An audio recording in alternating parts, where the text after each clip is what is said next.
So we're just going to have a chat here. We've got a lot of issues we wanted the governor to cover and share some of his experience. Let me just start by saying good afternoon and welcome to summer in Arizona. I hope you're enjoying yourself. It's been a fabulous couple of days here. We understand that we brought a little bit of the cool weather with us, so thank you for putting on a great show here in the state. You've had incredible success in the business world, and you're having great success with your agenda here in the state. How did this business experience inform the work that you've been doing in the state? Well, first I just want to say thanks to Heritage Foundation and the Resource Bank. I'm a big fan of what the people in the audience do. I want you to know that much of my staff came from these types of organizations, and they've been very helpful on the public policy side of things. And I think a lot of your scorecards and measurements are helpful. And the publications that you put out as well on good policy ideas. But I like to say, you know, as governor, you get to talk to all the interns, all the young people, and it's really been an eye-opener to me how many high-quality, highly intelligent, hardworking young people are involved in these internships and public policy. So I always say, if you ever want to grow up and be governor or a congressman or a senator, go out and do something else with your life besides politics. Build a business, turn a school around, join the military, because everything I am doing in the governor's office, I learned before I got there. I've met a lot of nice new people that are of the highest quality. I've learned an incredible amount of new acronyms. But the ability to be a chief executive, to set the vision, chart the course, pick the people, I learned that before I got to the governor's office, and I think we did inherit a $1 billion deficit. That's when we came into office. Victor Riches from the Goldwater Institute is here. He was my original deputy chief. And I used to like to say, Bridget touched on that my company was Cold Stone Creamery. You get a lot of undeserved popularity when you're selling ice cream. But I can guarantee you that it all goes away the day you balance that first budget. But it is possible. And to those of you that are organization leaders in the room, it would take you, if I passed out that first year's budget to you right now with a crayon at every table, it would take you 15 minutes to balance this budget. What you had to deal with was the political unpopularity in making those difficult decisions. And we actually, at the end of our first year, had a government that was smaller than the government we inherited. That's awesome. So it can be done, and the advice I give to other new governors, you get to go to something called New Governor's School, that really exists. And governors are remarkably collegial. And most governors they don't want Barack Obama or Donald Trump running their state any more than I do. So there's a lot of problem solving there, but when you have to make those tough decisions, you need to make them in year one. And that's what we did. And today, it's almost unbelievable to me. I'm going to sign this year's budget this afternoon. We went from $1 billion deficit to the largest surplus in this state over the past decade, and we will have $1 billion balance in the rainy day fund. That's while simplifying and lowering taxes every single year. Wow, that's incredible. That's great. So you've had a number of incredible policy successes, and I know one of them that you're particularly proud of deals with occupational licensing. And as you're getting so many new Arizonans into the state, this is a really key reform to getting these people right to work. Can you explain what are the stories you've heard behind this? How's this impacting people's lives? Tell people a little bit more about occupational licensing. Sure. So we're proud of, I think in the game of ice cream, people vote with their dollars. In the game of states, people vote with their feet. Today, you're sitting right now in the fastest growing county in the country, 3 years running. Maricopa County is one of the larger counties in the nation too, so it's not on a small base. The metropolitan area in Greater Phoenix is 4.8 million. That's larger than 26 other American states. So many of our problems right now are very good ones. We have more jobs available than we have people to fill them. And now in this new Trump-Pence administration, this isn't unusual. It was unusual 4 years ago. The economy was sluggish, and as we got it to start growing, we wanted to just put people to work. And we saw that we had these unreasonable barriers that were there that would have people move to the state, oftentimes a trailing spouse in a military family, and whether they were worked in a hair salon or did nails or were a yoga instructor, we had all kinds of obstacles that would not allow them to go to work. So it was actually my policy team came up with this idea called universal recognition of occupational licenses. Basically, if you've been recognized in another state, you've done whatever their education threshold is, whatever it took to get the license there, you don't lose those skills just because you pack up a U-Haul truck and move to the state of Arizona. So we're going to recognize those skills, and we do have these great success stories from people that were, whether they were nurses in another state or involved in, I mean, we were somewhat surprised at the amount of licenses that a state like Arizona, the land of Barry Goldwater, had put in front of citizens. So trying to deconstruct the bullies that are part of the boards and commissions, we were able to, through executive order, fire all the government paid lobbyists that populate these boards. Because we actually, the boards and commissions are part of the executive branch, yet they would have opponents of ours paid for by the government on the board. So slowly but surely I think we've done some unique things, Bridget, and any of you that have ever been around legislators, they're always talking about the laws that they want to pass. Mm-hmm. Mm-hmm. And in the tradition of Barry Goldwater, he writes in Conscience of a Conservative that he didn't run for office to pass laws, he ran for office to repeal laws. So we challenge the legislature every year to repeal laws, to get laws off the books, but there were things we could do from the executive branch, and we didn't need the consent of the legislature, and that was how many regulations and rules do we have in the state of Arizona. And even with the power of the governor's office, it took us about 18 months to cull all those regulations together. We came to 11,000 regulations in the state of Arizona, and in just 2 short years of focus, we've been able to eliminate, to wipe off the books 1,098 regulations, which is the equivalent of a $78 million tax cut without affecting the general fund $1. That is fabulous. But I think very rarely do elected officials look to what they can eliminate, what they can clear out of the way. I always get a kick out of it during the election cycle when I see these politicians running for office that want to talk about all the jobs that they're going to create. Politicians don't create jobs. Entrepreneurs and risk takers create jobs. But what governors can do is they can create the environment in which jobs can be created. And to me, that's low taxes, light regulation, low liability and litigation. Those are the types of things you can directly address in public policy. That's fabulous. You must have a long line of businesses that are interested in moving to Arizona with this. That's an exciting development. Now, you can't have solved all of the problems in the state of Arizona. What do you see, looking out on the horizon, what are the biggest challenges facing your state, and what do you see? We've got a whole room of policy leaders. What are the challenges you see facing the states that maybe we should be turning our attention to? Well, I want to address the predicate of the question first. We do have a lot of businesses that want to move here. I was actually able to say in my second State of the State, I was able to say I'd be remiss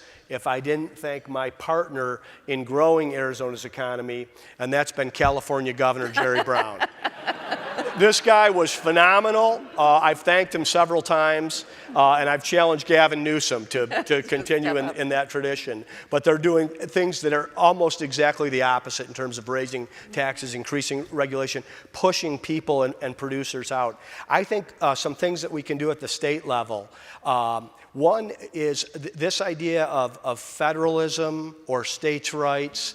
I do think there is still way too big of a focus on Washington, D.C. and our federal government. And even at some of the symposiums that the nice people here will invite me to in Washington, I'll be on stage with a bunch of congressmen or senators, and they are all, even the committed conservatives, looking for solutions in Washington, D.C., rather than breaking up the cartel and pushing the dollars and the programs back to D.C. There's a reason why Drain the Swamp was so effective during the campaign, is because people know that Washington, D.C. is broken. They know it's not working. And to push this back to the states, like I said, I learned this in new governor school when I was a new governor. I had to go up and Google John Hickenlooper because I couldn't tell what party he was from. He was an entrepreneur, and this was 4 years ago. He owned businesses in Colorado, but it hit me. This is a Democratic governor that does not want Barack Obama leading Colorado. So I think you'd find a lot of purchase there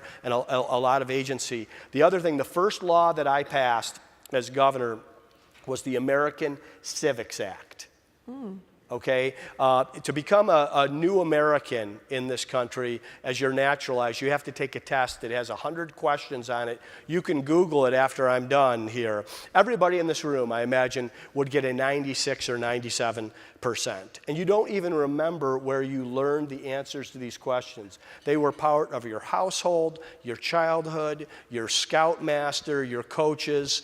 All of this has, to a large degree, been removed from teaching and certainly from testing in our public schools. So I think what we can do is make certain that our citizens, our young people, are getting a foundational base in civics and our American history and our founding documents. I think that cannot be removed from our educational process. In Arizona, we lead in school choice. We have 500 charter schools in the state of Arizona, over 200,000 kids that are educated inside those schools. We want to make sure not only in the public charters, but the public districts, that everyone has a civic knowledge so that we can debate from those foundational documents. That's an incredible step forward. I think so many of us are focused on the school choice aspect of it, but really overlook that content piece. So thank you for leading the way on that as well. You've got a very entrepreneurial think tank right here in Arizona, and I know Victor has been a great partner in the administration. We've got lots of state-based think tank, lots of think tank representatives even from Washington. What have you seen is the best way for a think tank to work alongside a reform-minded governor? And if you've got advice, I know those who don't have a reform-minded governor would appreciate your advice as well, but what's the role of a think tank in helping to change the policy? Well, the first thing I'd say to all the think tank leaders out there is to really embrace your role in terms of the inside your shop. You have solutions for the governor and for the government. And it's hard for me to exactly address because the first political event that I ever attended in Arizona was at the Goldwater Institute as the CEO of Coldstone before I ever thought that I would run for governor. And I was a subscriber to National Review. So this is really where my ideological bias was to begin with. And I've always seen the Goldwater Institute as an extension of the administration. Many of the, Christina Corriere here is with me today. She's my top policy advisor. She comes out of the Goldwater Institute as well. So I don't think there's really any substitute for candidate recruitment in this business. Once people are in office, the training and education that they receive, whether you're a governor, a treasurer, or a legislature, there is a learning curve, and I think the think tanks can have a large role in that, and then to advocate for, that we can all get back to the business of ideas. and the competition of ideas. A lot of times when I'm talking to young people, I'll always close with that idea of that they should go out and do something else in their life besides politics. But I like to ask, how many of you know your party affiliation? And these are high school kids. These are kids that don't yet have the right to vote, and every hand will go up. And I'll say, how many Democrats, how many independents, how many Republicans?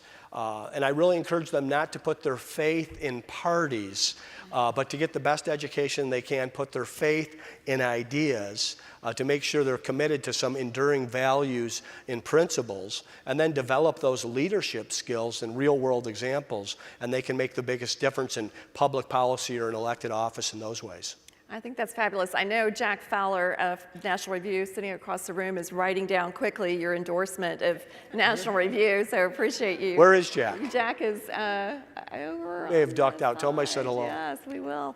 So what has been your inspiration? You were a strong business leader.